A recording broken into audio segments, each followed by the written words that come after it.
Hello, everyone. Welcome to In the Know with Dr. Aidoo. I hope everyone is doing well. I am excited because I get to bring you another spotlight interview. And today it's with Dean Ingrid Guerra Lopez, who is the Dean of the College of Education and Human Development. Dean Guerra Lopez joined Mason on July 1st, and she's been busy. And so I am really honored and grateful that she has taken some time out to come and chat with me. So let's go meet Dean Guerra Lopez. Hi, Dean Guerra Lopez. How are you? Hi, wonderful, wonderful. It's great to be with you. So thank you so much for taking the time out to come and chat with me and, give our community an opportunity to meet you. I know you've been busy making the rounds, but I figured we could bring some of the meeting to you. So that's what we're going to do. I have a few questions for you. I hope that's okay. I love it. Sounds great. All right. So I would like to start by asking, could you share with us and our community a little bit about your educational background? Yeah, so I'm actually trained in systems. My master's and PhD are in instructional systems design. So my lens and my, I guess, general approach to things is always to think about the entire system. I had the privilege of working with the most amazing doctoral advisor, Roger Kaufman, who just taught me so much about, really understanding that ultimately the system is society, right? And that everything that we do should be adding value to society. As institutions of higher ed or any other kind of institutions, like you're there to meet a societal need. And to the extent that you do that well, then you are, you're going to be thriving, you're going to be adding value.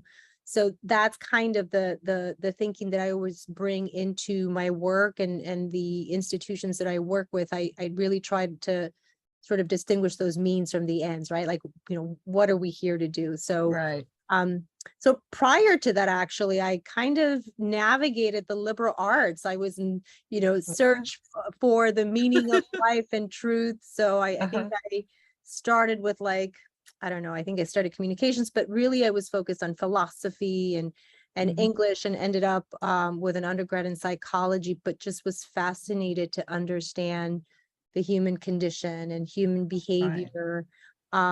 So it was a wonderful background. I think for me, just in terms of critical thinking, but also kind of, nicely balanced with that systems perspective and that synthesis and, kind of how do all the pieces fit together.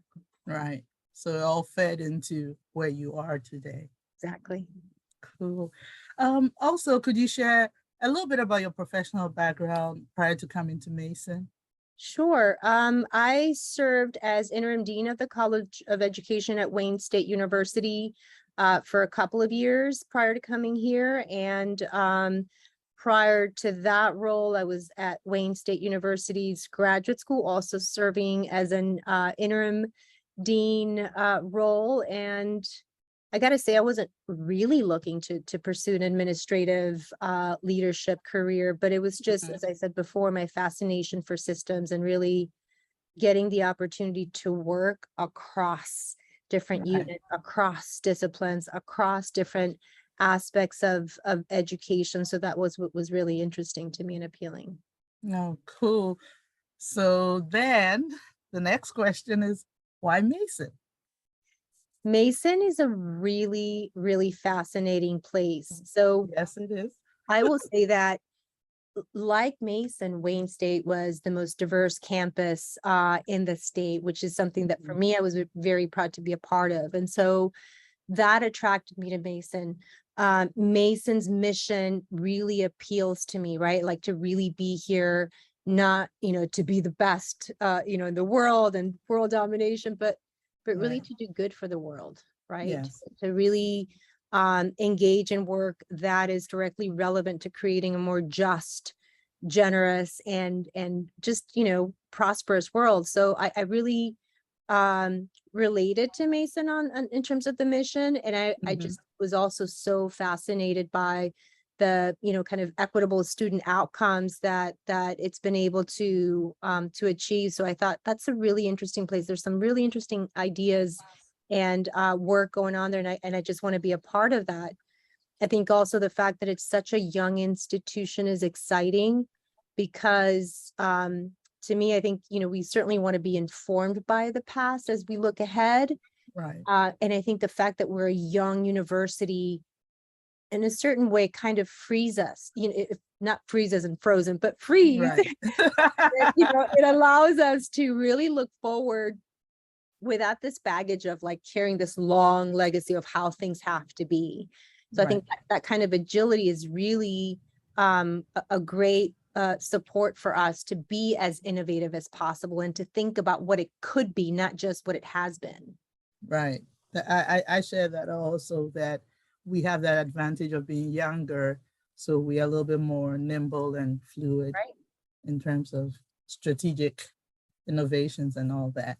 I have to ask you though, so what is one main difference from Wayne State to Mason? And I know you've only just been here, but I'm curious already what you have seen as maybe a Well, I definitely think that the location they were both super interesting locations for different reasons. Mhm. And I think one of the things that's very different about Mason is just we are, in the nation's capital's backyard. Yes. So the ability, I think, to also be more exposed to what's going on in education nationwide and to have potentially that kind of interaction with others who are working on those kinds of issues across the country. I think the fact that you have people coming from all over the world and all over the country to to hear that convergence, I think, is super exciting again when it comes to innovation and Right. looking at things in a different way. And I've had the good fortune of working in a lot of different countries and a lot of different places, working with a lot of different points of view. Right. And I find that to be so powerful just in terms of like, again, like just reimagining how things could be different, how things could be better. And that flexibility of there's more than just one way to get, things done. So I think that's exciting, having just that asset that different perspectives and different experiences really brings to any effort. Right.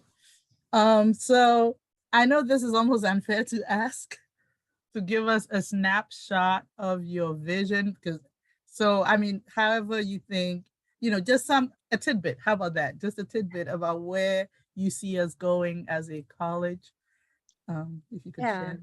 Yeah. So we've been in other meetings. So you certainly Yes. have heard me talk about the importance of understanding context and the importance of developing a shared mission. Right. Yes. I always say beware of somebody that says, I know where we're going, follow me, and no questions about it. So certainly I have my own views about where we are as a society right now, and the context within which colleges of education across the country are really facing a number of challenges. But I Right. think one of the things that we want to be aware of is just the importance of this convergence of societal sort of factors when it comes to having a social mission, but then also thinking about our students and their evolving needs. I mean, we used to Yeah. have people who could expect to have maybe one or two, or let's say even three career changes throughout a lifetime.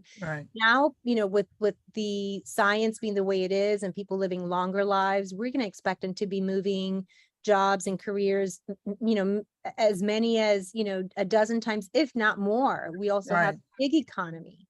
And so Right. people are also kind of working on those short-term, kind of gigs.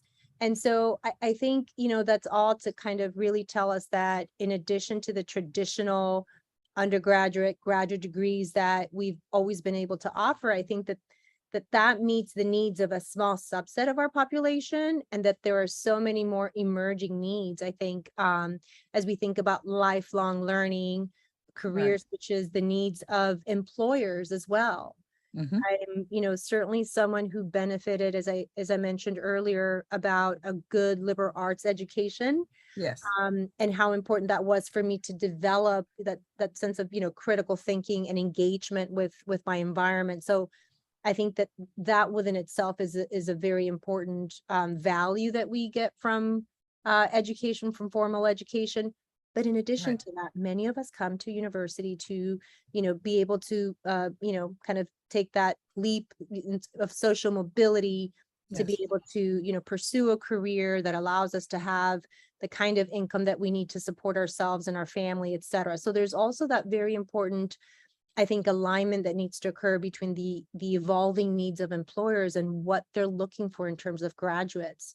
So I Right. think, thinking about diversifying the talent pool, how important that is for competitive advantage, thinking Mhm. about how we might be able to partner with all kinds of different employers, right? Obviously, Mhm. school systems are, one primary or one really large stakeholder for us, but also industry, Yes. and healthcare and technology. So we are like the interdisciplinary partner, I think, for a lot of other disciplines and colleges, but also different kinds of partnerships with industry, understanding how we might be able to create more innovative, more contemporary kinds of certification or micro-credentialing, using blockchain to kind of provide that just-in-time, competency-based skill Right. development, I think that many employers really value. Mhm.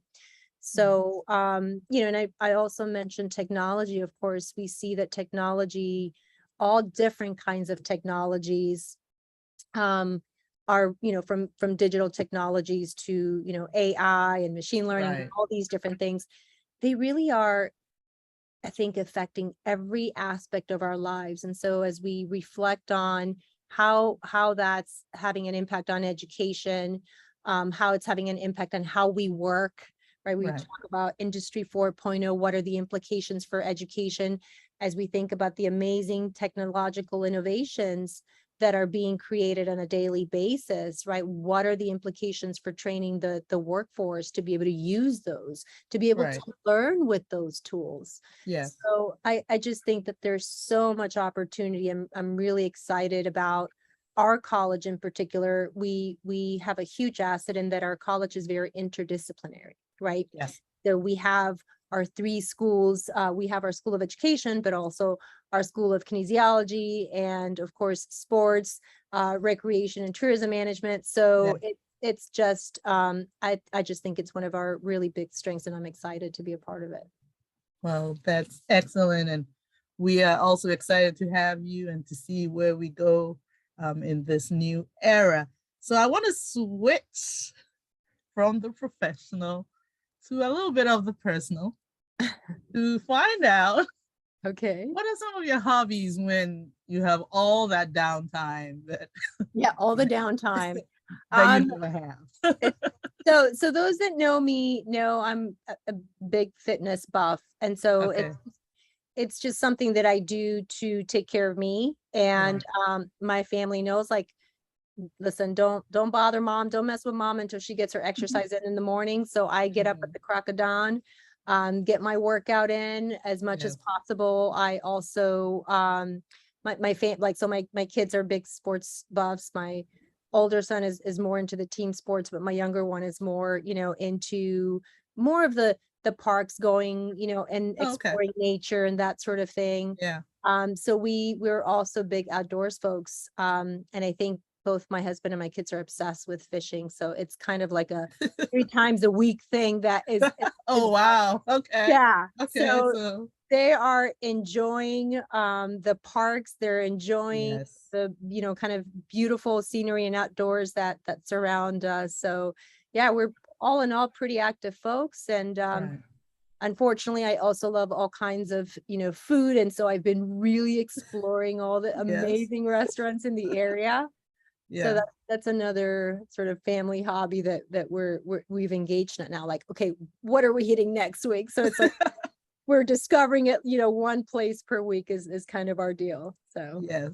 I know you're gonna enjoy the parks because we have tons of them I'm affiliated with the Fairfax County Park Authority, and I believe we have about 400 and something parks. So Yeah, yeah, you're gonna it's get just phenomenal. Yes. So I gotta tell you something funny. So my son has this app where it's called, I forgot what it's a fishing app, but right. it tells you the lakes in the surrounding area, what Mhm. kind of fish are around, how many are getting caught, what they weigh, when was the last time they were caught. So Oh wow.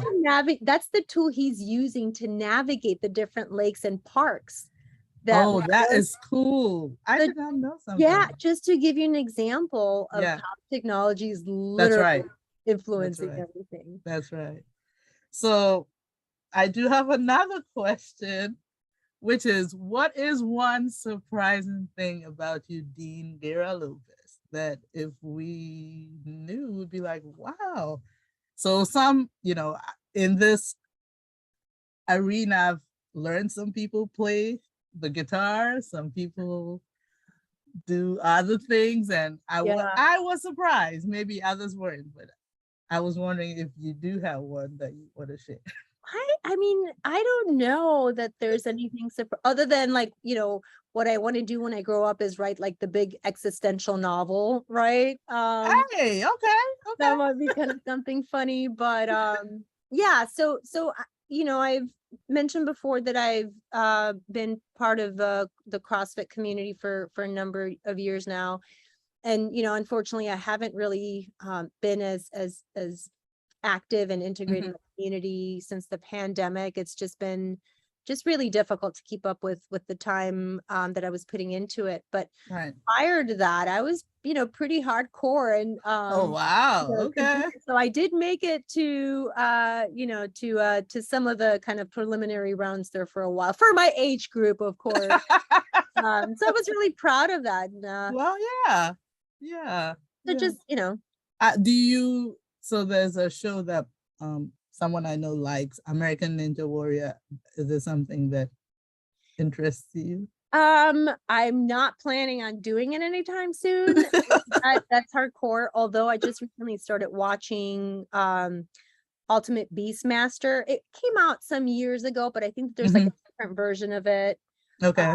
So every once in a while, our kids and I will, just kind of What? see it. So we were looking at it this weekend, and we were like, yeah. So we pretend that we're going through the obstacle courses, but yeah, not in my plans. Those people are really just extraordinary. So It, yeah, it I'll enjoy is some watching. hardcore stuff. Yeah, absolutely.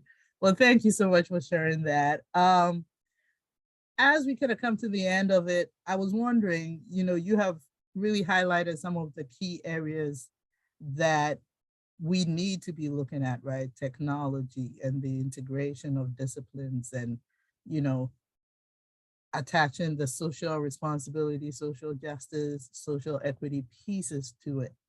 So I was wondering if, you had a word for our students, who they're going through their process and it tends to be where sometimes they get a tunnel vision. Understandably, they're trying to make it through. Yeah. But in terms of preparing for this world, that we are now encountering, what would be one word you would Yeah. have for our students? No, that's a really good question. I think one of the very simple things that they can do is take the opportunity to talk to other students in other programs, take the Mm, opportunity to, you know, approach people to be your mentor of various different disciplines. yes. Or of, maybe they're not all from college, they're doing different things, but what I have found to be so useful, not just for myself, but a lot of the students that, I've kind of kept in touch with throughout their professional career is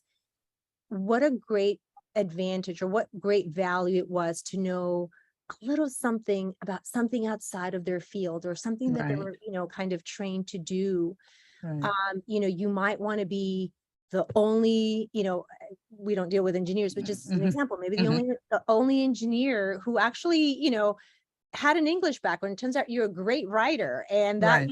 and we look at, marketing and now if you have a little bit of coding, you're like all of a sudden like in an Hmm. entirely different. So I would definitely say take the opportunity to learn things that are outside of your lane and to learn from others who are also outside of your lane. I think that is such an important piece of advice. Thank you. And then just finally, do you have a final word for SRTM, CEHD community as you settle in? I think this is month 3 already for you. This is the big, well, yes, so the beginning of month 3. Month 3. Yeah, Wow. yeah. No, I just I feel so fortunate and so honored to have joined the college. I'm, as you can imagine, kind of getting a chance to meet so many different Mhm. people and the people that they work with. And it's not only what I had hoped I would come into, but it's even surpassed my Oh, that's great. expectations.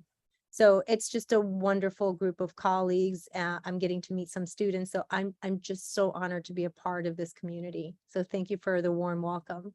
Oh, well, thank you so much, Dean Guerra Lopez. We are happy you're here and we excited again. Looking forward to where we go as a college and particularly as a school. Thank you so much for talking with me today and indulging my questions. So everybody, this is Dean Ingrid Guerra Lopez. Um, look out for her. I'm sure you will run into her at some point. At Say some hi, point, stop by. say hi, she says. So do that. And as usual, follow us on Instagram at GMU_SRTM. So take care of yourselves. And until the next time, have a great weekend, rest of the semester, and I'll be back to talk with you soon. Bye.